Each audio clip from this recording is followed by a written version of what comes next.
Welcome to Your Mac Life, folks, for Wednesday, June the 10th, show number 1257. I'm your host, Shawn King, joined as always by my beautiful wife, Melissa. Hello. Life now, so it's hard. Vacation's over. No, I was hardly on vacation, but you see a lot of people go, what was I talking about? Sort of zoning out on you. Yeah, what was that? That's not good. That's not good. On tonight's show, we'll have our good friend Jim Dalrymple, The Loop at loopinsight.com, joining us as usual. Jim and I are going to talk about Apple armed and ready. It's a fun little joke for you nerds out there. Apple is the new hot rumor. We've been talking about it for years. Jim and I said it 6 months ago, but because Mark Gurman said it, it must be true. Mark Gurman has reported for Bloomberg that Apple will be announcing the ARM-based Macintoshes at this coming WWDC, allowing developers to get ready for ARM-based Macs to be sold to consumers probably a year away at the following 2021 WWDC. And we'll talk to Jim, about that. You know what that means, do you? Sure. What does it mean? I don't really know what that means. What chip does your MacBook Air run on now? What? What chip does it run on? I don't know. Do you care? No. Exactly. For the most part, this switch will not mean anything to people like you. Normal people. Mm-hmm. What it is right now, the brains in your computer is an Intel chip, which is the same as on a Windows machine. So that's why you can run Windows on your Macintosh. Right. If you wanted to, you could install Windows on that Macintosh. Right. Which is why I wanted Rory to get a Mac. Anyway, so it can run both Windows and the Mac OS because it runs on an Intel chip. Apple is in 2021 going to switch that chip to their own design ARM chip, the chip that's in the iPhone. Oh. So the iPhone brains will run your Macintosh. The question is, what does that mean for software? How is software going to run? Will software run on the same software run on the iPhone and the Mac? No, it won't. But there's a bunch of questions Apple is going to have to answer for that. So that's what Jim and I then will a Mac be able to run? No, will not run Windows then. Okay. We'll stop that. Okay. We'll also talk about politics and music. One of the funniest threads, and mostly because it's involving a band and an artist I love, Tom Morello, who's the lead guitar player for a fantastic band called Rage Against the Machine, with some numbnut on Twitter who basically told him that keep politics out of your Twitter stream. I listen to your music not for the politics. And even Tom Morello went, "What are you, an idiot? What do you think we were raging against? What machine? The washing machine?" So we're talking to Jim about politics and music. Do they belong together? Should they be together? Yes. Of course they'd be together. Midnight Oil in Australia. Political. Politics has been the in whole music thing for forever. We'll talk about Apple Park going back to work, and in our starting point for Dogby segment, we're going to talk about a tweet I saw from our friend Rob Griffith, who's asking about should he get an inkjet printer to print off his photos. We're talking about printing online or offline. All that and more coming up later on in the show. But off the top, I want to talk about this inadvertently funny story that HBO Max is pulling Gone with the Wind from its streaming service because Gone with the Wind is a racist movie. Really? I didn't know that. That was my first thought, was who HBO Max was. They just figured that out? I just watched this. Have you seen this movie? We shouldn't be showing this movie. Say it isn't so, says Monty. But thanks for pointing that out. You've ruined it for me. I never noticed before. It's such an odd disconnect for them to just now, because the Black Lives Matter, and it feels like this is something you want to do to be seen to be doing something. You know what I mean? It's a little pathetic. Sorry. It is. If only because Melissa and I coincidentally happened to finish watching it this past weekend. I say finish because we had to watch it over 2 nights because I fall asleep. I do. Well, it was intermission. Somebody goes nap pretty quickly. It was intermission. By 9:30, she's pushing. I had to keep elbowing her to get her to stay awake. She has a tough life, so I understand why. So, okay. Go ahead. No. Go ahead. Keep going. No. And Monty said, frankly, Scarlett, I don't give it to him. So we watched it, and I've probably seen it 10, 12 times. How many times have you seen it? Oh, I've read the book like 5 times, and I've seen the movie probably 6 or 7 times. I will unabashedly say it's a great movie. It's brilliant. It's racist as hell. Of course it is. But it's still a great movie. You can't erase everything. No, you know, can't. what are you going to do? So I think HBO Max pulling Gone with the Wind is A, too little too late, B, a bit silly, and C, unnecessary. Because if anyone watches Gone, let's say you've never seen Gone with the Wind, that you went and saw it today, and you watched it, you're either going to think, wow, these white people are really cool, or this is a racist as hell movie. Yeah. And if you think these white people are really cool, there's nothing that's going to save you. You're already a racist. You're already a jerk. You're already someone who does not have a clue what's going on. And pulling the movie so you can't see it isn't going to make a damn bit of difference. You're still going to be the asshole. Now, I can see if HBO Max really wanted to do something besides pulling the movie is maybe before and after the movie, you'd offer some context of the movie as a non-historical document, because it wasn't a historical. It was a fictitious movie. Yes, but it had history embedded in it. But place it in its context as a movie of 1939 and why people thought this was okay in 1939 to create this movie with these characters with these kinds of attitudes. There's the scene where the wives are all sitting around doing needlepoint, and the husbands are off to a political meeting, and the Yankees come looking for their husbands, and they say they're looking for the husbands because they're being accused of clearing out. Shantytown was where the black folks lived, and clearing out meant killing them, and these white guys were the Klan. And they completely whitewashed that in the movie. Mm-hmm. You've got to have it if you didn't. Well, the movie wasn't about. Anyway. Well, the movie wasn't a focus on what that. was the movie about then? It was a story of Scarlett O'Hara Mm-hmm. and Biddy, and the love-hate relationship that you had with her, and her story of narcissism and strength and disregard, and it was just a story. It was a non-love story, sort of, in a way. That's what it was about. So you see Gone with the Wind as a character study. It's about it was about Scarlett O'Hara. Yes.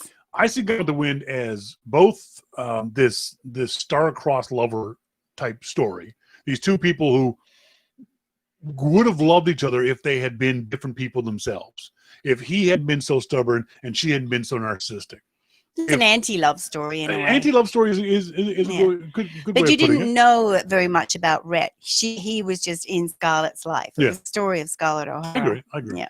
It's also a story of the South, of the changes in her life from being a Southern belle with all the boys loving her, and that was going to be her life. And simple, wealthy life. And they completely gloss over the slave issue. All the slaves that were happy there. Mm-hmm. They were arguing over who was going to say quitting time kind of thing, and Big Sam came and saved her from the shanty town and all that kind of stuff. And they made them look stupid. They did, which was that was what was embarrassing for me every time I've watched it, is that they made them kind of, they were less capable in their brains, especially like Pork, that. the house slave. Mm-hmm. And is it Prissy Prissy the little girl. They made her look like she was some sort of she had problems with her brain I development. don't know about the book, but the movie should have made it more clear that Prissy was like 13 years old. Mm-hmm. That would have made that characterization of Prissy a little easier to take, because she was just a kid. She was barely a teenager. And Mammy, take away the Southern aspect of it. Mammy was my grandmother. She fussed over you and she loved you and she smacked the queen. Yes, won the very first Oscar for a black person, 1939. And they made her sit in the back of the room even then.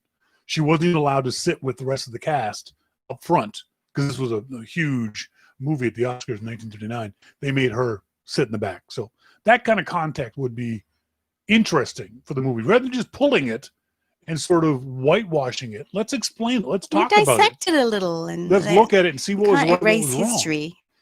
You shouldn't. You shouldn't. Yeah, I think it's a better way of looking at it. You shouldn't erase history. No. This is part of Gone with the Wind is part of Hollywood history, of cinema history, of the backstory of how Vivien Leigh got the part is fascinating. Oh, the book it truly is incredible. It was Margaret Mitchell's, I think, her second book. I think it was her only book. It was her only book, and it's it's a big book, and it was incredible. There's always been talk about a sequel. There was a sequel to the book, not written by Martha Stewart. No, Martha. Oh. What was her name? The author. There was a sequel. Oh, Margaret Mitchell. Margaret Mitchell was a sequel to the book. So there's been talk of a sequel to the movie too. What happened to Tara? Scarlett went back to Tara and Rhett and all that kind of stuff. What happened? I think it could be interesting. Rhett's gone. But who did you say would play Rhett if movie came out George now? Clooney. George Clooney, yeah. Yeah. I agree. Yeah. Definitely see Clooney do it. Who would be Scarlett? Oh, that would have to be someone very special. I don't know. I mean, I have to think about that one a bit. Yeah. Yeah, Monty, it's presented here in Atlanta almost as a documentary of life in the South in 1939. It was a documentary for white people. For those Southerners then, that scene at the beginning of the movie where the men are getting together and they're all happy to go to war. Yeah. And Rhett Butler is the only one with any sense who says, we're going to get our asses kicked because we ain't got no factories. Your honor will not save you. And that was a hubris of Southerners that got them into the war in the first place and had them lose the war too. They won some early battles, but after a year, it was obvious they were going to lose it because they had no way. And they were in tatters, weren't they? They were in tatters. It's a fascinating history of the way the South, as I told Melissa, I was amazed when I lived in Nashville and heard people call the Civil War the War of Northern Aggression, and they weren't joking. They weren't being ironic. They actually called it the War of Northern Aggression. So it's hard to understand all that history and take Gone with the Wind seriously. If you know anything about history, you can still watch the movie. You can still enjoy the movie, but you also have to understand it's a racist movie that is not a documentary of the South from the point of black people. No, it's a story of a Southern woman. That's all. And it's a great movie. Like I said, I love watching it. Oh, because Vivien Leigh was just, I mean, I know I was saying to Shawn, I've read the story of King for Scarlett. And when Vivien Leigh sat and read, it was just no-brainer. She was it. And she was it. I don't know who's read the book, but when you read it, it is Vivien Leigh. Yeah. She was utterly brilliant. He went through 500 auditions looking for the right. And he found her. Yeah, right, Scarlett. Folks, later on the show in our starting point photography segment, we're going to talk about printing. Should you print online or offline? We'll talk about that in starting point photography. But up next, we'll talk to our good friend Jim Dalrymple of The Loop at loopinsight.com about Apple armed and ready, among other things. All that and more coming up. This is your Mac Life.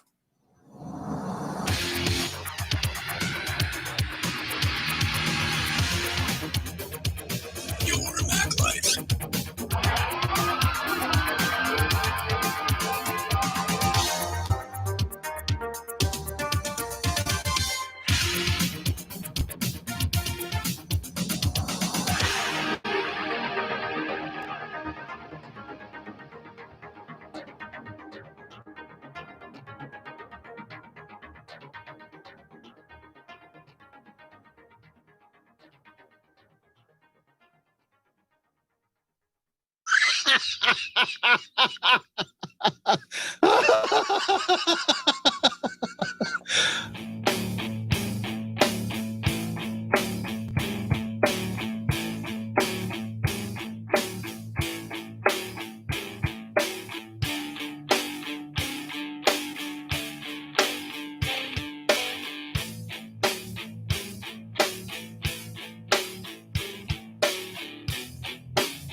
Welcome back, folks. Thank you guys very much for joining me here on the show. On our phone, we've got, as always, our good friend Owen. I'm doing. You can hear those birds? Oh, yeah, we've heard them every time you've had them on all week. Are they in the house birds or are they outside birds? No, I'm outside. Okay, no, they're loud and clear as a bell. Shoot them. Yeah. I'm out here having a beer, listening to Darius Rucker Why? because I love him. Hootie He's great. Blowfish? Oh yeah, Oh my God, really? yeah. I can't stand Hootie and the Blowfish. Get out of I'm here. dead serious. Can't stand them. Well, to be fair, over the weekend I listened to Gangster's Paradise. There you Now, are go. you happy? There you go. There you go. At least you got some class. Let's jump into that aspect of things right off the top. I know you know the answer to this question. I'm still going to ask it. Do you know who Tom Morello is? Yes. What band did Tom Morello front in the 90s? Rage, wasn't it? That's right. Rage Against the Machine. Do you follow Tom Morello on Twitter? I don't. Tom Morello got into it with somebody on Twitter on a couple of occasions. Let me read the tweet for you because it's got to be the funniest thing you're going to read or hear all day long. So somebody gets up in Tom Morello's face. And, That's a mistake. That's it, just in general is a mistake. And the guy said to Tom Morello, and Tom Morello tweeted like shooting fish in a barrel. I'm just vamping here, waiting for this stupid thing. Guy says, another successful musician instantly becomes a political expert. And Tom Morello writes back, one does not have to be an honors grad in political science from Harvard University to recognize the unethical and inhumane nature of this administration. But, well, I happen to be an honors grad in political science from Harvard University, so I can confirm that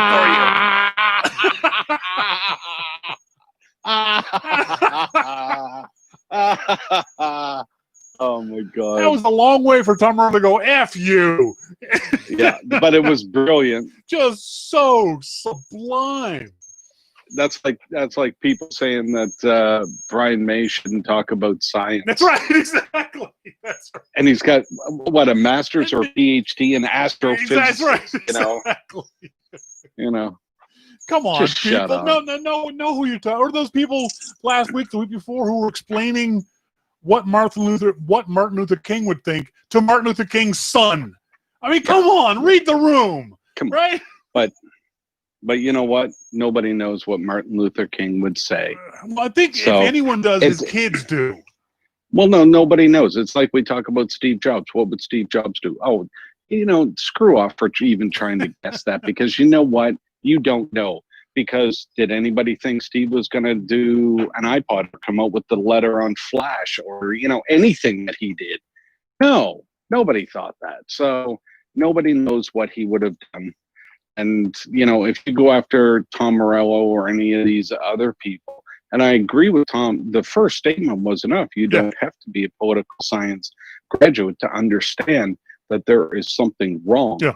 And, to be able to speak up and say something is wrong is one of our fundamental rights. Whether everybody believes us or not, that doesn't matter. That's where the discussion starts, and that's where we have to be willing to sit down and have that discussion, not just yell at each other. Well, I believe that as much as I try and stay out of it, I believe that everybody has a right to say what they believe on either side of any issue. And they have a right to be able to say that. If you're going to lambaste them and call them out for not agreeing with your opinion, then I think you're the fool. Yeah. Not them for having an opinion that differs from yours. And I think that's part of the problem that we have with everything, not what's happening now, is that no matter what somebody's opinion is, if it differs from yours, then we tend to to call them out and to make fun of them and to encourage others to do the same. And that is not how change occurs.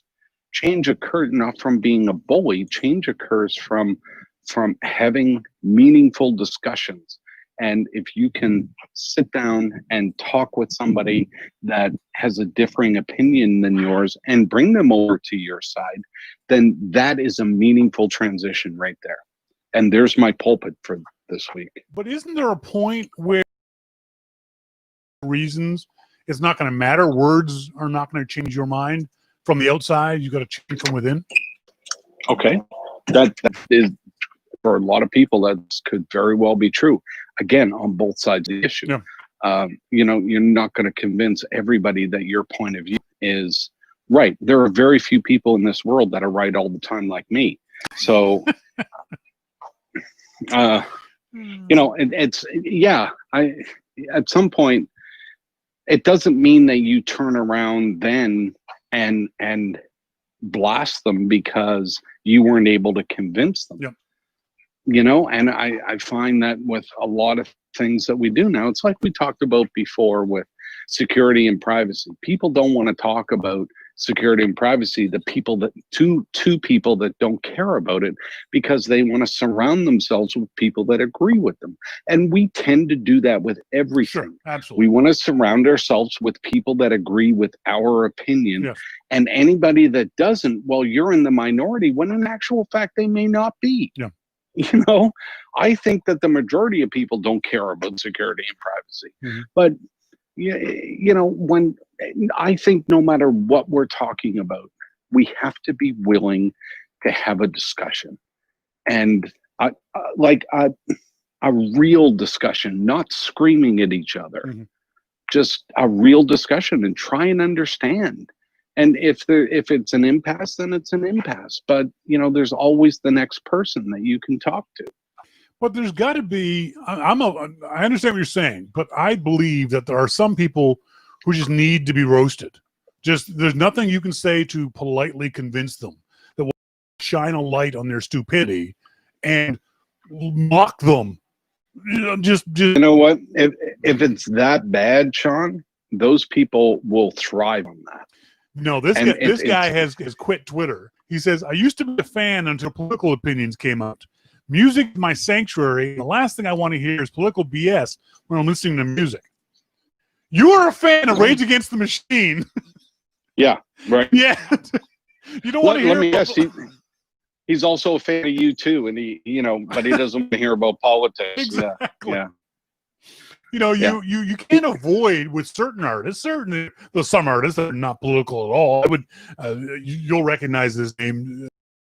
Younger audience might not, but people like Barry White, the old soul singers. There was no politics in that. Barry White wasn't talking about Black Lives Matter. Barry White was trying to get in your pants. That's all Barry White's job was to help you get in some girl's pants. What's that other guy that Eddie Murphy used to talk? Luther Vandross. You got what I need. Yeah, Luther Vandross and Teddy Pendergrass and all those soul guys I loved as a kid. There was no politics in that. He said Luther Vandross would sing to a crowd and women's panties would just fall off. Absolutely. I mean, there is not. It go to Poison or Bon Jovi. There's nothing in there either. I mean, it's just I want to get in your pants, and you're going to come to my concert, and I will get in your pants. So that's what it's all about. And a lot of country music, there's whiskey, there's pickup trucks, and there's women and dogs. That's right. And the odd tumbleweed, And there's nothing wrong with that. Nothing wrong with it at all. I mean, I like that kind of stuff. And there are some bands that, like U2, that every song they sing has to mean something, and that's fine too. That's right. U2's first couple albums were absolutely brilliant. Yep, that's right. So yeah, I just, getting back to the main point, I just want people to listen. Everybody right now, and not just now, any discussion that comes up about something, everybody talks, nobody listens. Yeah. And I would really like for somebody to sit back and listen. Now, before anybody takes that comment the wrong way, do I believe that change needs to be made right now with what's going on? Absolutely. Yeah. Fuck yes. There is absolutely no excuse for what happened, and fucking change needs to be made, and it needs to be made now. But we're not going to be able to do that if everybody's just yelling at each other. So this year isn't even half over, and look what the hell's gone on already. I know. And I don't see it getting better. We have the U.S. has an election for president coming up November. Mm-hmm. It ain't getting better. We better buckle in because it's a bumpy ride coming up, man. It's just going to get uglier and uglier. I mean, there's nothing that we can do about pandemic. Yep. There's nothing we can do right now about the economy, about all of the things that are going on. But I think that there are things that we can do in society to improve who we are. We should be better than what we are right now. Agreed. We should be better. And there is no way to get better unless we have a conversation. And I'm not saying that we ignore everything and just sit down and talk. I'm saying along the way, we need to be able to intelligently discuss problems and the solutions. And if that means dismantling some things, well, then okay, if that's the best way to go. If it means, something else, okay, then maybe that's the best way to go. I don't think any of us really knows, because once you start the discussions and start the changes, then you're going to find out. I don't know, Shawn. I mean, I'm tired of everybody yelling at each other, and I would really, really, really like somebody to sit back and listen. I'm here for you. I'm listening. But you just yell at me. Yeah, but then you get all bent out of shape about Hootie, and then I have to bring up Gangsters of Paradise and the Sugar Hill Gang, and then you get all giggly like a schoolgirl when I mention Sugar Hill Gang. Let's move Jeez. on. Apple Park, Apple's campus, is opening up slowly in San Jose, California. This feels like the right way to do it, doesn't it? From the descriptions that we read in the Bloomberg report, they're doing it slowly. They are doing social distancing. I think the biggest issue Apple's going to have is that much hated open concept office that they had, where basically it was cafeteria style, just a whole bunch of offices or desks with computers on them. That's going to be difficult to do. But there was an interesting article I read that if in the future, if everyone can work from home, do we need Apple Park? Do we need Silicon Valley? If everything is dispersed around various areas, wouldn't that be better than everyone concentrating themselves in one location, whether that be Apple Park or whether that be Silicon Valley? Well, I think that there's a lot to be said for companies like Apple. Okay, let me back up here first. Apple is not the only one here that is doing this type of thing. A lot of the tech companies, the bigger ones, are also bringing people back. And so, Apple is not being reckless in bringing people back slowly earlier. Everybody's doing. Yep.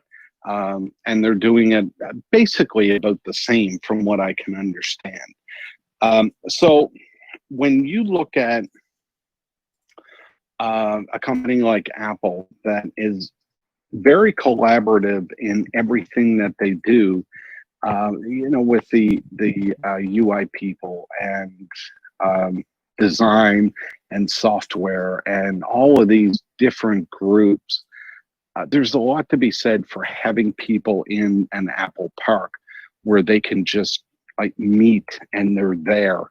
As much as we have to use Zoom or WebEx or FaceTime or whatever the hell it is that you're using these days, as much as we have to do it now, everybody that I've talked to would rather not. Yes. So I mean, if there's some people that, a small amount of people that have to be off campus, even when you're allowed back on, I guess that's one thing. But to have the workforce off campus, no, I don't think that would work. I just don't.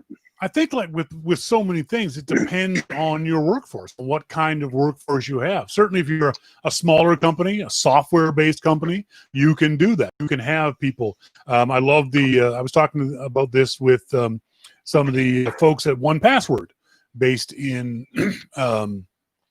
Ottawa.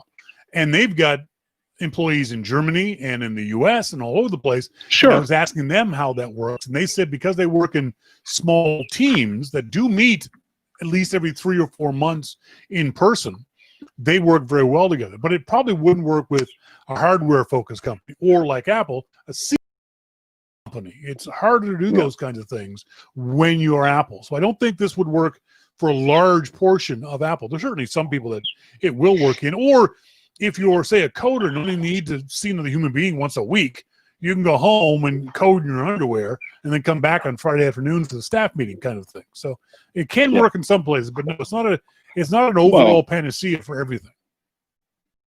Small businesses, definitely. And I've talked to a lot of developers over the pandemic, and just to see how things have changed for them.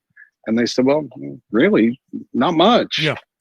You know, I have a developer in England and one in Germany, and, you know, I'm here and I got a guy in California. But yeah, basically hasn't changed much. Yeah.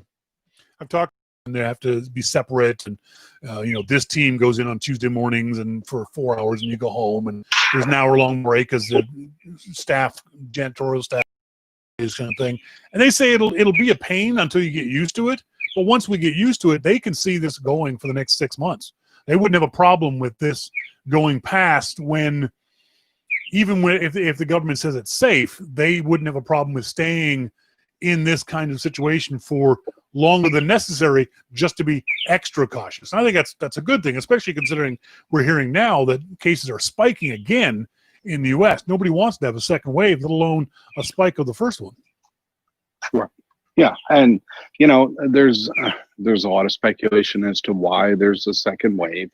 Is it just opening up, or was it some people doing Memorial Day? Yep. You know, big parties, and we've all seen the pictures and the video, and you know, is that why? I said that there could be a second wave in the fall. Temperatures start to cool, so you know that. Maybe that's the third wave. There's no way to tell. Yeah. You know, do we need a vaccine? Well, I saw something today where, you know, a high percentage of people in the U.S. wouldn't get a vaccine. Yeah. They wouldn't take it. Yeah, 25%. I'd take it.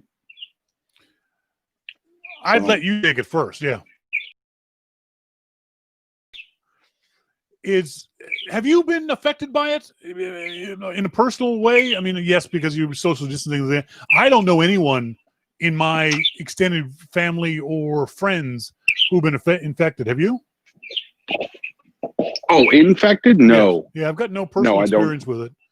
With the closest I've come is Melissa, when she went in to have her throat dilation, she had to have the swab test, but that's the closest.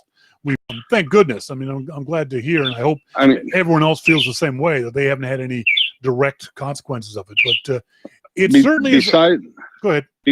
Besides the rough cough and the high fever, I'm feeling great. The dry cough. That's right. Yeah. I was. You know, and I go out everywhere. I go to the grocery store. I go everywhere. I was at the dog park yesterday, and there's a lady I don't even know what her name is. She's Hank's mom. Hank's going to run around and get tired. And we're standing there, and we're 10 feet apart, but we can converse fine. And she starts coughing this dry cough. I looked over, and she went, no, it's just allergies. Just right. Like she's terrified of coughing in front of people because you know people will freak out, you know? Yeah, it's true. It's true. It's the joke that you used to cough to cover your farts. Now you fart to cover your coughs. Yeah. Yeah, because that's okay. Ooh, that's a good one. Glad you didn't cough. That's right. Let's move on again. You've had an interesting tweet this afternoon. I'm really hoping for some great software updates for Apple TV at WWDC. I would like to see some new Apple TV channels too, toward the cutting of the cord and using Apple TV full time. What Apple TV channels do you want to see? The Discovery networks. Oh, okay. Mostly. Yep. There's a lot of shows that I really like on the Discovery networks, but I am getting very used to watching TV without commercials. Yes. And through Amazon Prime. Surprisingly, I haven't watched any Netflix. Really? Because they're not on Apple TV. They're not on. They're not integrated with Apple TV. If they were, I'd be watching them all the time.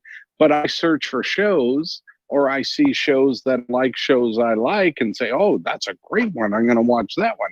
But they're all on Apple TV channels and stuff. So the Apple TV app, and you search for a show, Netflix shows don't show up because Netflix doesn't want to be a part of that. Right? The Apple TV app, not the it's the Apple TV app. But it's the plus section, because when I turn on my Apple TV, there's a Netflix app right there in front of me. Right. But if you go into the Apple TV app and search for a show, Netflix shows don't show up there. But why would you do that when you have the Netflix app right in the home screen of Apple TV? Because I like having everything in one place. It is on the home screen of Apple TV.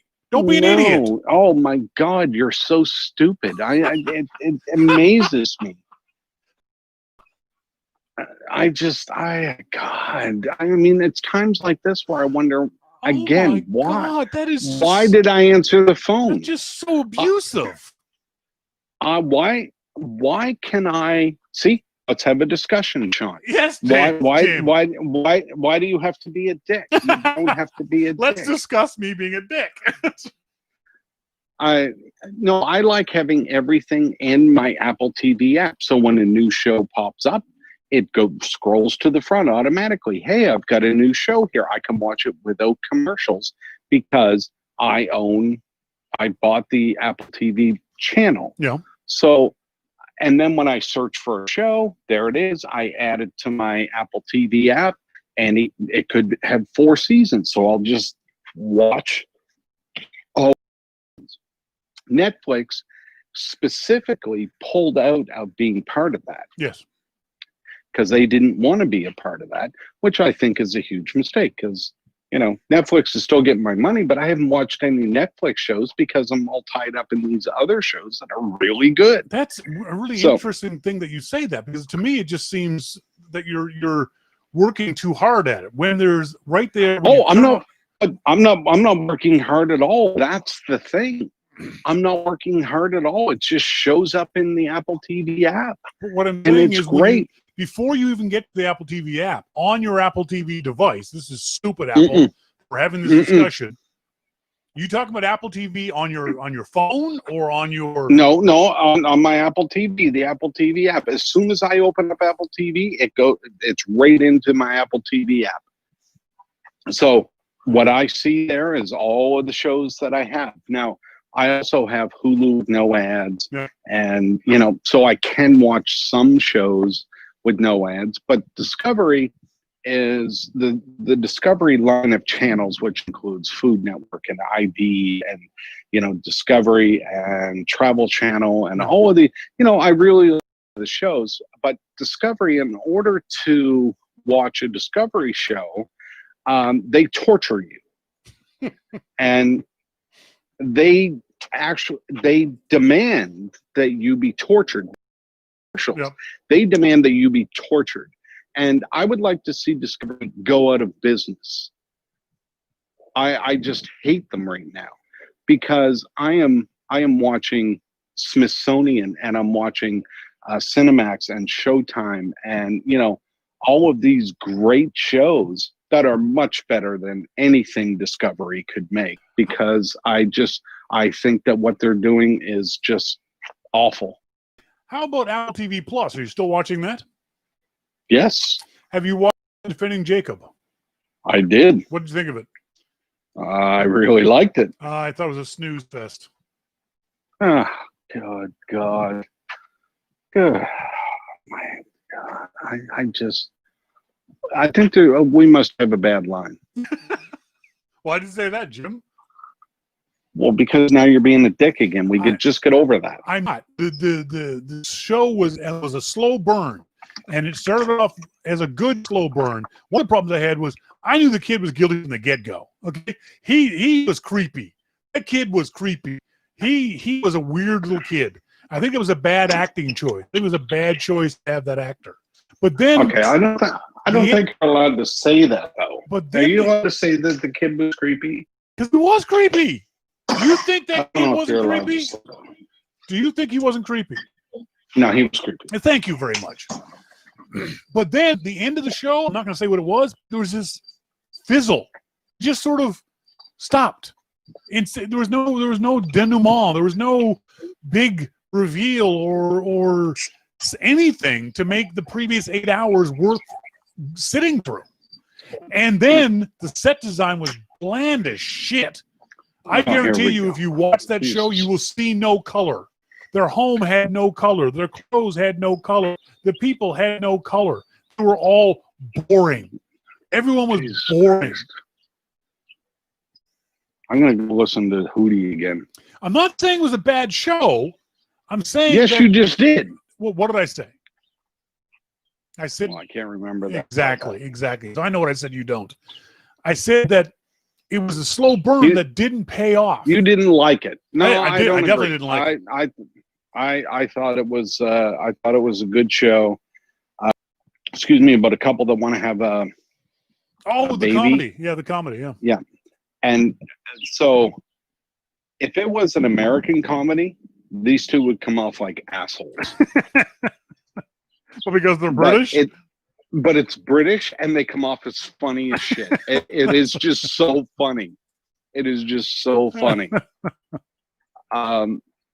So yeah, I've been watching that, and I'm laughing every show. It's really good. Have you seen a show called Breeders from the UK? Breeders? Yeah. No. It's got the Dr. Watson. Is that some dark sex show or something? No, it's got the Dr. Watson from the latest version of Sherlock. You know, I can't remember the actor's name, but he also was in one of the Hobbit movies. He and his wife play two people who are parents who really don't want to be parents. Oh, good. And it's hilarious, and it's British. And at one point, he's screaming at his kids, screaming obscenities at his kids, and it's funny as hell.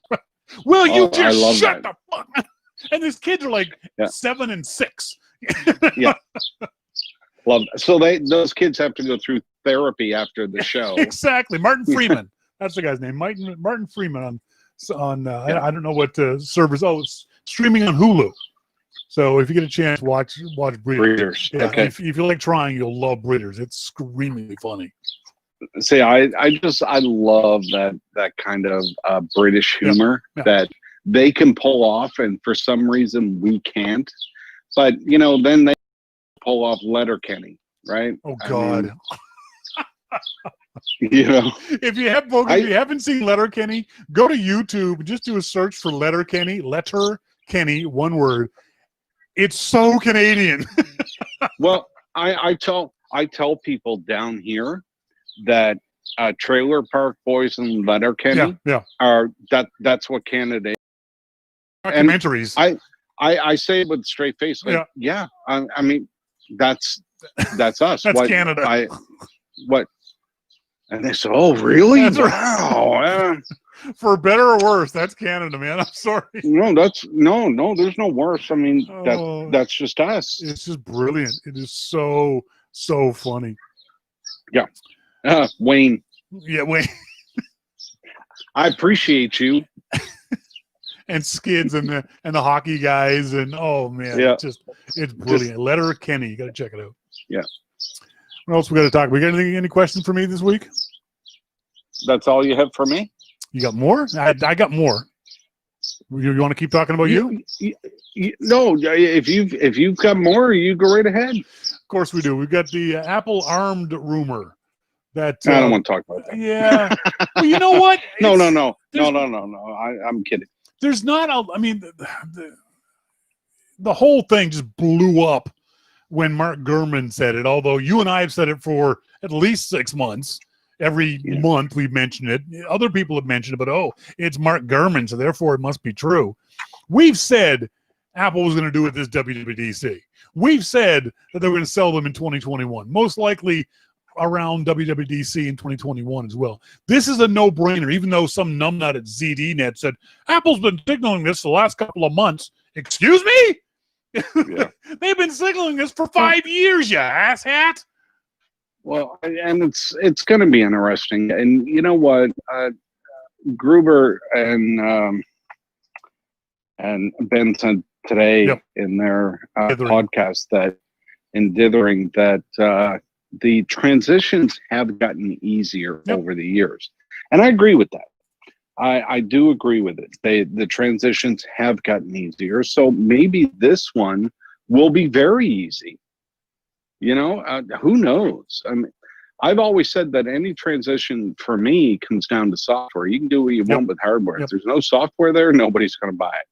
But imagine if, I mean, the iPad already does more than most computers with 4K video streams than a computer. Yeah. Which is insane. Insane. That is insane. Now, look at what they did with the Mac Pro for audio. You know, now it's down to one Mac Pro from several Mac Pros at Abbey Road Studios in order to do everything that they needed to do. Imagine if they had their own chip. Yeah, it's mind-boggling that these so-called professional analysts don't get this. Apple has always been a company, because they've been disappointed by their partners so many times, wants to control the whole stack, everything from soup to nuts.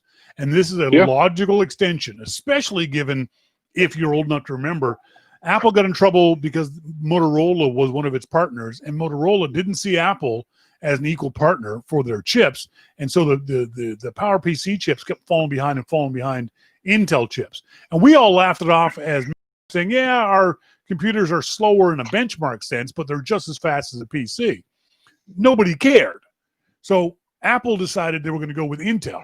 And now Intel has put them in the exact same position that Motorola did 15 years ago by not making chips fast enough for Apple's choices. Now, Apple's only about 10% of Intel's business. So they're not going to drive to what Apple wants, but Apple needs what Apple needs. The simple fact is that Apple is using chips as everybody else. Everybody else is satisfied with that. Intel into technical roadblocks that they cannot see their way through. Yeah. They cannot make chips faster, better now. They outweigh everybody. And that has got to say something where Intel can't get. You better watch out, because if Apple starts making their chips, I mean, probably wouldn't sell them to somebody else, but what if Apple would? Would take those desktop and sell them to other companies? They could actually, I don't want to say put Intel out of business, but they could hurt Intel badly. Certainly make a significant dent, yes. Did you read the thread from Steven Sinofsky, late of Microsoft, that he posted earlier today? No. I think one of the interesting things is that a lot of people are focusing on, but Sinofsky says you shouldn't, and I'm not smart enough to argue with him on this point. He says the least important measure in moving from Intel to ARM is the performance of the processor. He says executing instructions per second is the commodity. What matters is the software and device ecosystem on top. No matter how few, many, going to be faster. If Sinofsky is right, and I kind of think he is, that doesn't matter to Apple. What matters to Apple is what they can do with those processor speeds, not the speeds themselves. If you understand what I'm saying. Yeah. Well, and there's a couple of ways that Apple could do this. You know, they could launch the ARM chip on like a Pro machine, and, you know, have those Apple's own Pro software for that. Yeah.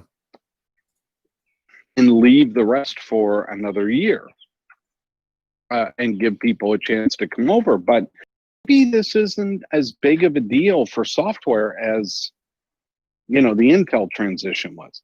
That was just a whole hairy ball of wax, Yeah. that one. Yeah. So, you know, maybe it's not that bad. So you think Apple might do this in stages, Pro, and then work their Well, way down? I'm just saying they could. Yeah. They could do that, because, you know, if they have a chip, it's screaming fast, but they need software to run on. Yeah.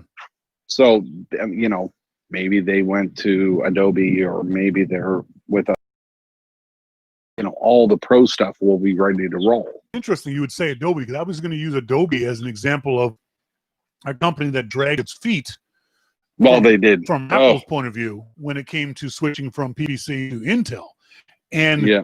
if Apple's if Apple's corporate memory is long enough, they might say, no, screw you, Adobe. You jerked us around on Photoshop for what, 5-6 years before you brought a native Photoshop app? Apple, see, I think it might go the other way around. That Apple will leave the Pros machine to the Pros and the Intel chips and dozens of cores and all that kind of stuff. And they're going to start out small with a MacBook Air, because Apple can control all the software in a MacBook Air. Make a MacBook Air kind of like a Chromebook. In other words, all the software you're going to need is on it already. You're going to have your own browser, email, Excel spreadsheet app, note-taking app, all that kind of stuff, because Apple can control that whole stack and let it work from there up through the product pipeline. It could go either way. Yeah. We have no idea which way it's going to go. It's going to be interesting regardless. Or they could just switch it all. Exactly. And the other option is just boom, all of it. June 2021, we're gonna now I think that's a more likely possibility, but I think they'll also continue to sell Intel machines for at least another year, maybe a year and a half afterwards. I think because that gives Apple the best of both worlds. Those people who are complaining that they don't want to go this way, because the same thing happened with the Intel switch. Apple's gonna be able to say, that's fine, go ahead. Because I don't think Apple's going to have an emulation mode like they did with, no, I don't think so. with PowerPC and Intel. I think Apple's going to go all or nothing. This machine is going to run only ARM things. And for those folks who are legacy users, Apple's going to say, hey, but we're still going to sell you these Intel-based chips for another 2 years. And that'll be the Mac Pro and the iMac Pro and whatever other Pro devices they have out there. Yeah. That could very well happen. It's a shame we're not going to be able to be at WWDC for this one. It's like one that would be one that you'd really want to be on the ground talking to folks about at the Loop Party, at the Beard Bash, at those kinds of events, to hear the excitement and the fear from a lot of developers. It's going to be a very, very interesting next 6 months as developers figure out what they can do this, how it's going to affect them, how it's going to benefit them. The developers that I've talked to already are excited but also cautious, especially the ones who've been around long enough to have gone through the PowerPC Intel change too. Yeah, I don't blame them. Fun times. You know? All right, what do you got for me? Yeah. Okay, so this is the question that I had for you this week, but is there anything that, as a pro photographer, that you're looking forward to if Apple does change to an ARM-based Mac? No, I have no idea. I literally have no clue. Right now, the Macs that Apple sells that pros would use, a MacBook Pro, an iMac Pro, a Mac Pro, Mac Pro, not so much for photographers. It's way overkill for photographers. Let's stick with the MacBook Pro and the iMac Pro. Are both amazing machines for a photographer. They've got great screens. They've got great color. They got great resolution. They got great speed. They got everything you could need. The externals. You can plug in a large screen monitor to your MacBook. If you've got a iMac 27-inch, you can plug another screen into that if you wanted to. That's what I've got set up right here. So the only thing a pro wants from Apple right now is more speed. They want more they want more features out of Adobe and out of those companies that make the software. But for pros, when it comes to Apple, they want faster machines that will process their large Photoshop files quickly and a more stable operating system. But this is going to be it, though. This will be the faster Mac. I mean, it will do supposedly if Photoshop runs on it, but there is no given that Photoshop will run on these things. A fly just flew into my beard. He's joining his friends. He's not the first one in there. Come on. No, that's true. But he's not the.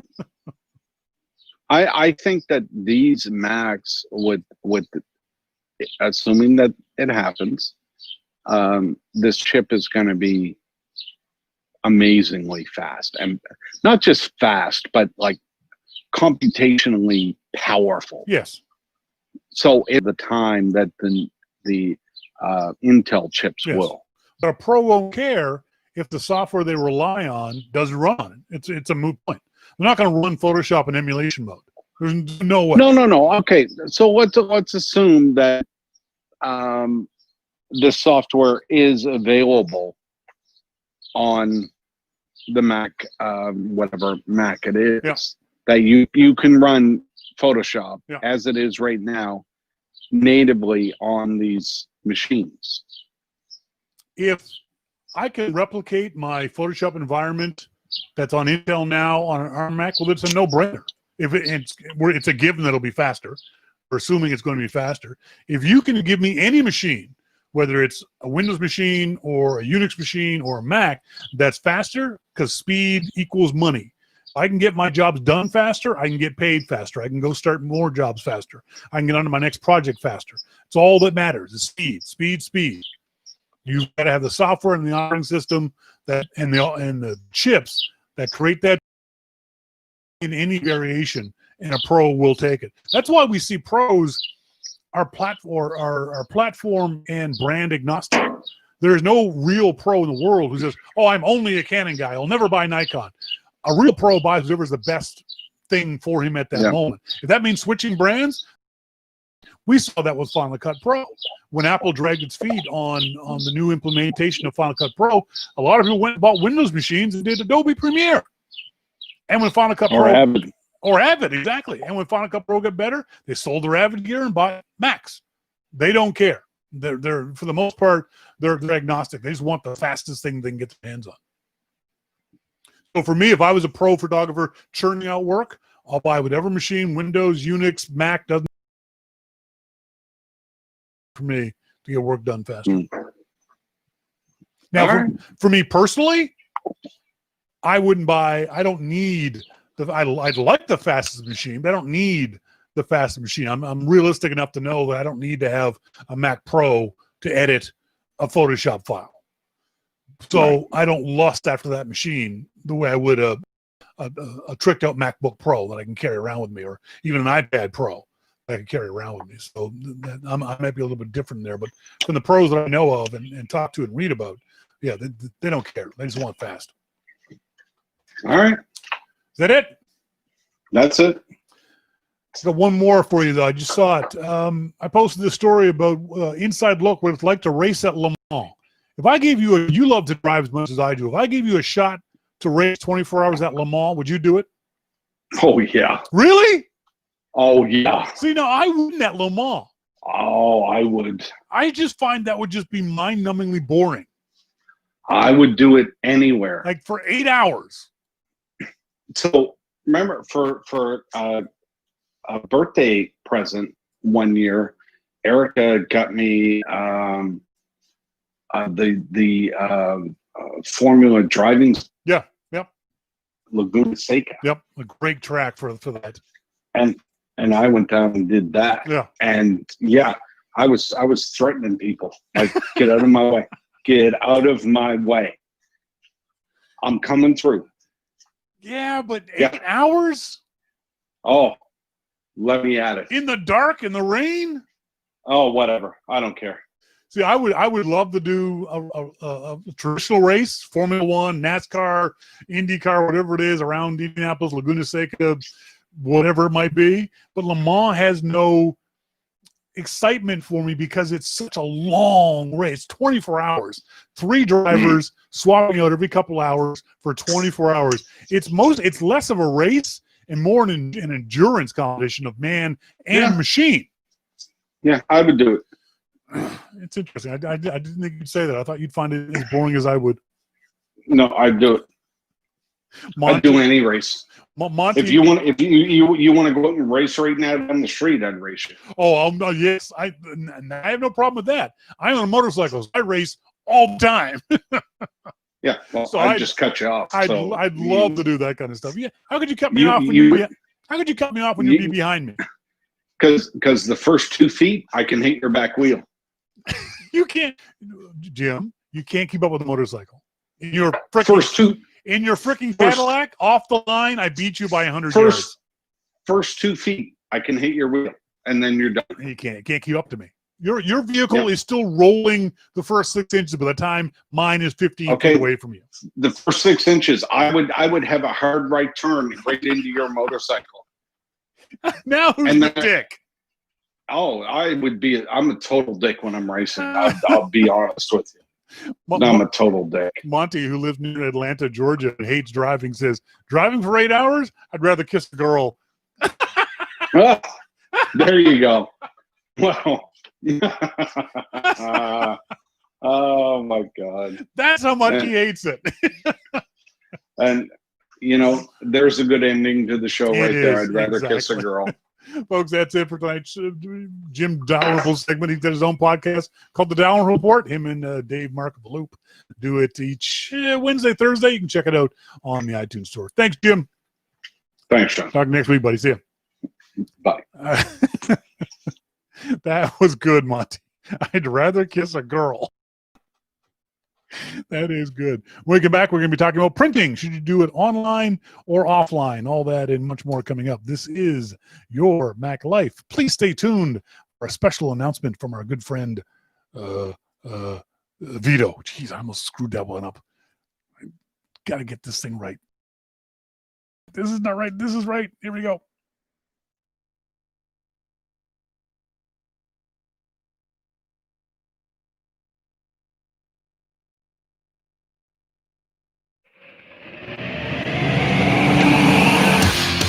Hi, it's Vito.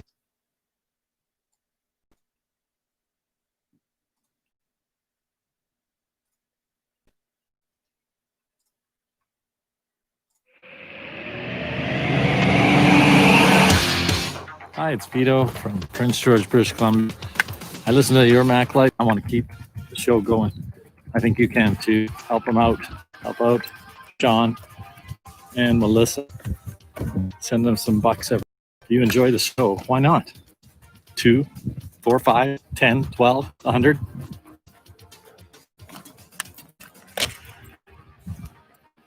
See you later.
Welcome back, folks. This is Your Mac Life. I'm Shawn King. Thank you guys very much for joining us here this Wednesday evening, whether you tuned in live or tuned into the archive. We appreciate you guys being tuned in any way you can. Just a second while I get this set back up for Melissa, so I can show her off. Just where is she? She's there. And I move this over here, and there she is. And okay, and okay.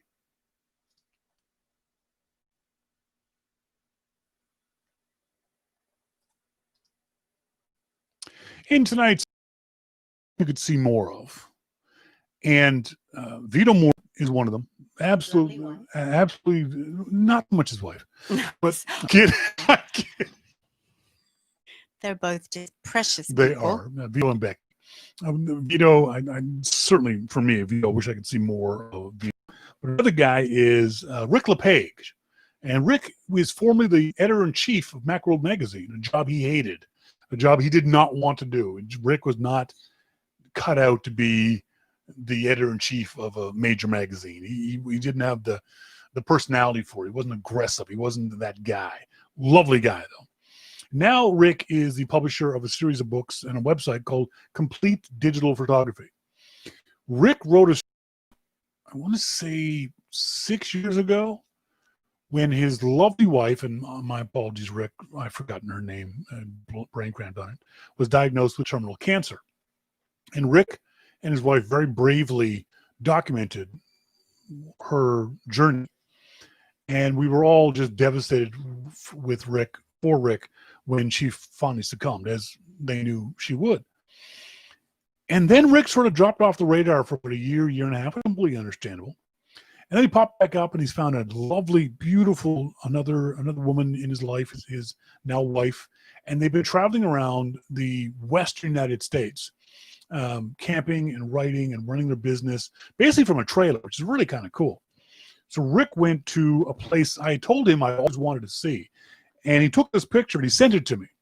And along with a postcard. And on the postcard it says, Shawn, peace and be well, Rick. This is Joshua Tree in Joshua Tree National Forest in California.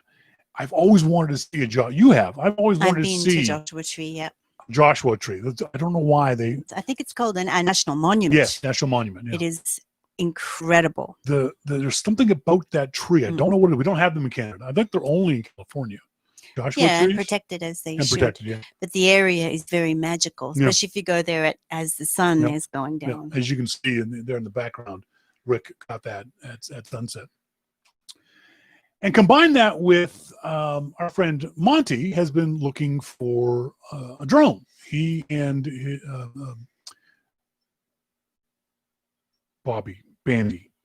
Brad, thank you. He and Brad are off on a cruise. It's just your brother-in-law's name. He and Brad are off on a cruise. They're insane, yes, we know, in November through the Panama Canal. And so Monty is thinking about getting a drone, and he wants to practice with it. Great, fantastic. So I was asking a bunch of questions about that and trying to lead him through. What's your budget? What do you like to shoot? That kind of stuff. And then the real catalyst for all this was Rob Griffiths was saying he wants to print off his photos, which is something I've always encouraged people to do. If you listen to the show for any period of time, take my classes, I've always told people, print your photos. Find your bestest photos and get them printed off. There's something about having a photo in your hand, a photo on the wall, a photo you can give someone else. That's so different than looking at it on a little 8-inch laptop or iPad or iPhone screen, whatever it might be, on Facebook or things like that. It's not the same as having the physicalness of this thing in your hand. And so Rob Griffiths was saying he wants to print regular. I'm just trying to find Rob's Rob Griffith. There we go. Rob Griffith on Twitter. He says, I want to print some photos using high quality media and archival inks. Archival inks mean that they don't fade. You can put archival ink print up on a wall, and in theory, they'll last for 100 years in direct sunlight. They won't last forever, but they'll last very, very long. And high quality media means not just your regular everyday printer paper. It's high gloss or matte, high quality printing paper from Epson and from other companies. But the problem is, Rob has the same problem that a lot of people do. He says, however, this need is not constant. It seems every inkjet out there will clog its heads if not used regularly. Is there a high-quality photo printer that won't clog if it's not used regularly? And my first thing that I said to Rob Griffiths is I have to say no. As much as I love Epson's amazing photo printers, if you don't use them regularly, they clog just like any other. The problem is an inkjet printer is kind of what it sounds like. It jets water or ink onto a page in very, very minuscule, tiny micro jets, micro holes in the printhead that force ink onto the page. And those holes get ink in them, obviously. And then if you don't use the printer on a regular basis, that ink dries up like it's supposed to. The ink can't stay wet. It's going to dry. And when it dries, it quite often will clog some of these micro holes. Now, every inkjet's got tens of thousands of little micro holes. But over time, if 25% of them get clogged up, or if 10%, whatever it is for that particular printer, if they get clogged up, ink either comes out in a weird pattern. It doesn't come out that direct line that you expect the inkjet to, or it doesn't come out at all. And some inkjet printers, if all the ink isn't coming out, it'll just stop. Higher quality inkjet printers have a head cleaning mechanism that basically shoves air through there to shake it off, and they've got a head cleaning mechanism or a program that you push a button, clean heads, or software, clean heads, and it'll do a whole bunch of things to clean out that ink. But it's not perfect, and it doesn't work every single time. You can still get clogged inkjet heads, even if you do everything right, if you don't print on a regular basis. The problem is, what's a regular basis? Is it once a day, once a week, once a month? Every printer is different. The cheaper the printer, the more often you have to print, the more, in my opinion. If you buy a disposable, literally, you can buy them now at Best Buy and London Drugs here in Canada for under $60, an inkjet printer. And you go, wow, I can print off pretty pictures on my inkjet. Yeah, for a week till the ink runs out, and you got to go spend $100 on ink. This is the old razor and blade thing. They'll sell you the razor cheap, but the blades cost a fortune. You can buy a cheap HP color inkjet printer, a cheap Canon color inkjet printer. I saw at 1.1, I saw one on sale maybe last year for $30. And you think that's a fantastic deal. Well, first of all, they generally give you very small ink cartridges. And when you buy the new ones, you've got to buy the full-size one. So that'll cost you $60. So you just spent $90, $30 for the printer, $60 for the ink. And then if you don't print, because it's a cheap inkjet printer, if you don't print on a regular basis, and I'm saying at least once a day, those heads clog up very, very quickly, and they're difficult to clean, and it becomes a disposable printer. To solve that problem, you have to go high end. And high end is a $1,000 Epson printer or a $1,000 Canon printer. But they will still have the same problem. If you don't print regularly, whatever regular is for that printer, the heads will clog. Now, for $1,000, you'll go get your heads cleaned. You'll send it off to somebody to get the heads cleaned. But who wants to do that? For me, I think my advice for a lot of people is if you're not going to be printing on a regular basis daily, maybe weekly, if you're not printing 5 prints like this, at this size or bigger. If you're not printing 2 big prints, 11 by 17 or bigger, once a week, then I wouldn't bother getting an expensive inkjet printer. I wouldn't get a $1,000 Epson printer. Because remember, to make that of value, it's a $1,000 printer, it's $200 for ink, it's $50 for a ream of high quality paper, $100 for archival paper, so it's not a cheap thing to do. Do it online. Go to your local photomat if they still are around. Walmart for us here. Target is a Canadian Tire. Canadian Tire. London Drugs. I've gotten prints. London Drugs is good. I've gotten prints from London Drugs here in our little town of Gibson. They're beautiful. They are beautiful. Your local print shop. Mm-hmm. Gibson's Printing and Copying, which is almost a stone's throw away from us. They're here in great Gibson. down there. Really nice ladies. Mhm, They've got she's some lovely. great equipment. They're a little snotty with the way they make you do things, but you follow their rules, you're okay. But they do a great job. They do beautiful prints. So if you're only going to be wanting a print once a month, don't buy a printer. Check out, there's all kinds of online services too. mpix.com. There's a bunch of online services. Shutterfly.com. So if you don't want to go out, or if you're living somewhere where there's no printer close to you, they'll have comparable prices. I was surprised how London Drugs was. Mm-hmm. When I do this stuff, I have a mental image in my head, a mental number in my head, how much I was willing to pay. And I got a 18, this was a shot I took of a kid who was at the local bike park. I got a great shot that his dad really liked. And his dad said, can you get this printed off for me? I said, sure. And so I thought, and his dad said, how much is that going to cost? I said to myself, I said, well, I'll charge you $20 for the print. I said, it'll probably cost him $30 to get it the size you wanted to. It was $19.95 at London Drugs. So Dad was happy. He got this beautiful print for his kid for $40. He went out and got it framed, gave it to him on his birthday. I got an email from him saying his kid just loved it. So look up local resources, either your local print shop or your local drugstore or Walmart or Target or those kinds of places that do things. Make sure too that whoever does it for you, this is the thing I'm really impressed about our local London Drugs. You don't pay for it until you get the print. They don't even ask you for a credit card.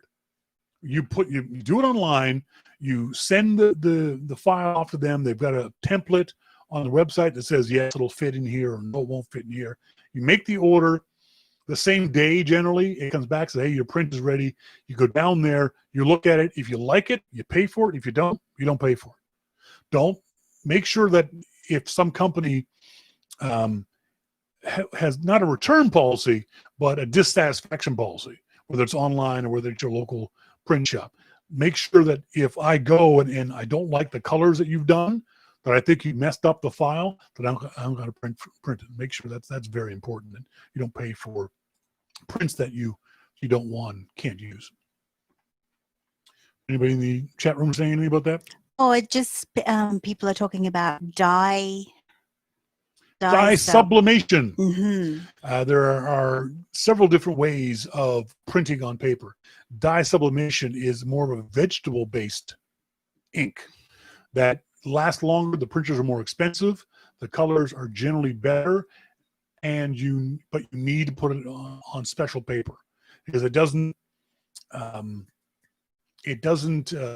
meld, imprint itself into regular everyday printing paper. So it's a little bit more expensive, but they last longer, but they're also more expensive. So you have to be careful. That's a pro thing. That's not a consumer level printer that you would get for yourself or your family. Got an email from our friend Lauren Finkelstein. One thing you and Jim didn't discuss with regards to Google supplying food to their employees a couple of weeks ago, the fact that those free meals at the company are one of the things people consider when looking for where they want to work. Yes, it's a perk, but it's a perk with a monetary value. Assuming someone might spend $20 a day on breakfast and lunch, that's $5,000 a year they're saving. And that can be part of what goes into the thought process of choosing to work there over somewhere else. That said, Lauren says, this is a global emergency. Everyone is making sacrifices. This is a relatively minor one. Now, if there's no pandemic, Google just said we want you to work from home, then they might argue for increasing their salary to make up for the lost perk. Just my opinion, Lauren. Thank you, Lauren. I appreciate that. Our friend Scott Randall says, with all the talk about COVID and reopening things, I'm very concerned. We've never experienced anything like this in our lifetimes. People are growing very impatient, and that worries me. In addition, more announcements are saying that developments of a vaccine will take on longer than originally suspected. The senseless murder of George Floyd has exacerbated things. On top of that, there are many unlawful and violent demonstrations. Yes, there are many that are peaceful, which is fine, but some are unlawful and resulting in destruction of property. That's completely unnecessary. Some of the participants are only by their destructive instincts or to profit by this. I assure you that many of these violent protesters are not black, don't even care about what happened to George Floyd. Okay, next, Apple stuff. I was upset enough when Apple's I was upset enough when Apple stopped including the headphone adapter. I myself would never use the earpods, but I am sure others do. If they indeed do stop, you should at least bring back the adapter, which is about half the price of the earpods. Regards to you both, Scott. I don't think Apple's going to stop including earpods in the iPhones. I can't see them doing that. I certainly hope they wouldn't do it, but I don't think Apple's going to do it. Just my opinion, though. Don't know anything in advance. Steve Kane. I've never tried earbuds or headphones with noise cancellation. I would guess a well-performing product such as the AirPods Pro are pretty good at suppressing droning noises like leaf blowers or air conditioners. Is this so? But are the AirPod Pros any good at suppressing the sound of distracting, loudish audio from a TV in the next room? How do AirPods compare at noise cancellation with on-ear or over-the-ear headphones like these ones I'm wearing? A certain member of the household, who's not me, seems to need the TV at a rather loudish volume and is not inclined to wear earbuds or headphones herself. Oh. Herself? Come on, Steve. Personal experience or a link to a good review would be welcome. The way noise cancellation, like Bose over-the-ear noise cancellation headphones, and all noise cancellation headphones work, is that as the sound comes in, a microphone picks the sound up. And it does some math on the computer chip inside of that and sends a signal that's opposite the annoying sound, thereby canceling it out. So I don't know, because I've never used AirPods Pro. But Steve, if all you want to do is block out the sound of a TV, you may not need to buy AirPods Pro. Only buy AirPods Pro if you want to listen to something and the sound of the TV is too loud. The reason why I say this is on my motorcycle, I use those foam earplugs. And the ones I use are good to, I think, 35 decibel noise attenuation. That's different from noise canceling. Noise canceling actually gets rid of the sound. Noise attenuation just lowers the volume of the sound. So these foam earpods that I put in and put my helmet on, you roll them up, you wet them, you do whatever you're going to do to get them nice and buried in your ear canal. And you can feel them expanding, which is really kind of a weird feeling as they expand in your ear, as they push against the hairs inside your ear. But you can hear the sound just go. You can still hear the sound. I can still hear my motorcycle. I can still hear police sirens that are chasing me. I mean, behind me. You can still hear other things. You can still have a conversation with somebody, but the volume of that conversation is lower. So you can get a pack of, I listed premium thermo foam noise reduction and canceling earplugs. You can get a pack, I think, of 100 of these things for, rolling the dice here, waiting for Amazon to come up with this, foam earplugs, 60 pack of these things for $13. Hell of a lot cheaper than a set of earpods. But I'm sorry, is this gentleman wanting to listen to things as well? That's what I was asking. Because that's no good. He's just blocking the noise right. out. He says, a certain member of the household, is not me, seems to need the TV at a rather loud volume. Are AirPods good at suppressing the sound or distracting loudish noises from the TV in the next room? So he Sounds might like be. He has them on, and he doesn't have anything on now. Oh. That's why I asked him. I said, "Do you want to listen to something?"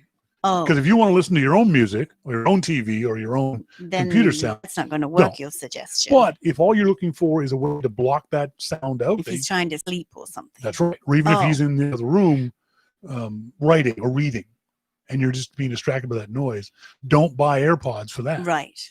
Buy these things, 60 pairs for $13, right. And they'll work just as well, if not maybe even better, than a full set of over-the-ear like this or AirPod Pro. AirPod Pros are $250. Yes, I wouldn't use them just to block a sound. Exactly. Unless I was wanting to listen to other things and the sound in the next room was interfering. That's right. So just keep that in mind. Anything in the... I don't like sleeping with those in. I've tried. I can't do it. I can't. I did have to get used to it.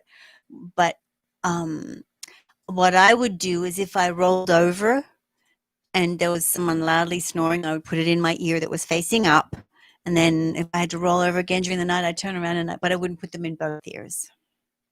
Yeah, I've tried sleeping them with them in both ears, Oh, I can't. and it didn't My work. own breathing distracts me too much. Yeah, that's interesting because I had no problem with that when I'm on the motorcycle.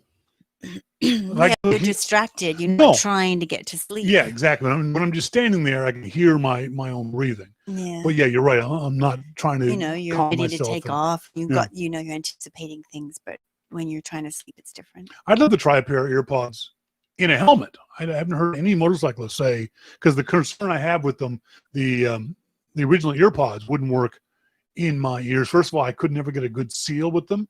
But then as soon as I put the helmet on, the helmet pulled them down out of my ears. So I never used them. I tried them once, but I never actually used them. I've often wondered if AirPods are any different. But I don't listen to music that much when I'm on the bike anyway. It's only when I'm on a long trip all by myself that I would ever want to listen to music. So I often just use the foam earplugs. They're cheap. They're very, very effective, and they don't cancel any noise. They just Which lower you don't want to volume. do when you're driving on That's your right. motorbike. Especially if you're in the city and there's police and fire and ambulance and people and that kind of stuff.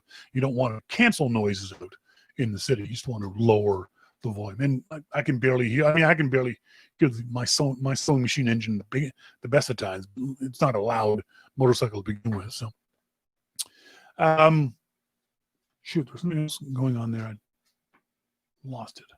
Oh, don't forget, the nice folks at Nomad, right there, Nomad, are giving away a $100 gift certificate in honor of Father's Day on June 24th. Father's Day, June 21st. On the show after Father's Day, we'll be drawing a name from our virtual hat. Anybody can win. You don't got to be a father. You can be a mother. You can be neither. You can be a kid. Anybody can win. Send me an email to go to our website at yourmaclifeshow.com. Click on the form at the top. The link at the top says Friends of YML contest entry form. That'll open up a new window. You fill in the information there.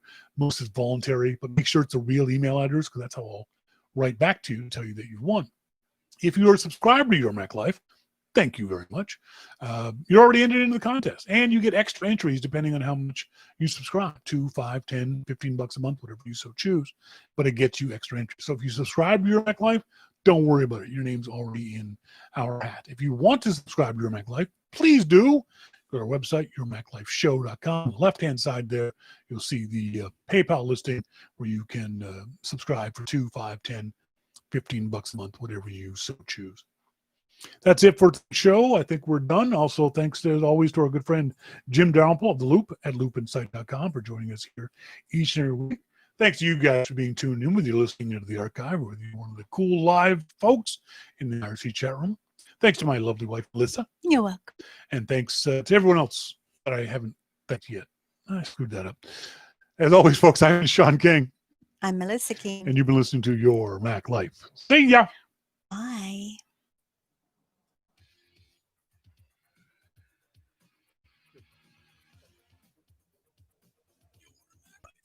Great.